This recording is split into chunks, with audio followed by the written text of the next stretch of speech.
باب ما يقول الرجل إذا توضأ. عن عقبة بن عامر رضي الله عنه قال: كنا مع رسول الله صلى الله عليه وسلم خدام أنفسنا نتناوب الرعاية رعاية إبلنا، فكانت علي رعاية الإبل فروحتها بالعشي، فإذا رسول الله صلى الله عليه وسلم يخطب الناس فسمعته يقول: ما منكم من أحد يتوضأ فيحسن الوضوء ثم يقوم فيركع ركعتين يقبل عليهما بقلبه ووجهه فقد أوجب.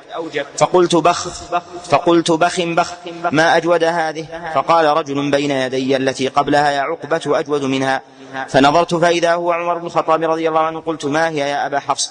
قال: إنه قال آنفا قبل أن تجيء: ما منكم من أحد يتوضأ فيحسن الوضوء ثم يقول حين يفرغ من وضوئه: أشهد أن لا إله إلا الله وحده لا شريك له وأن محمدا عبده ورسوله، إلا فتحت له أبواب الجنة 8 يدخل من أيها شاء. وفي هذا دليل على فضل الصحابة عليهم الله في تتبعهم للعلم ومنابعه، وكذلك أيضا في استدراك ما فات من مسائل العلم، وكذلك أيضا فيه أنهم يعرفون تفاضل المسائل فيبحثون عن الأفضل ولا يقتصرون على المفضول، وذلك لاغتنام الأجر بالفعل.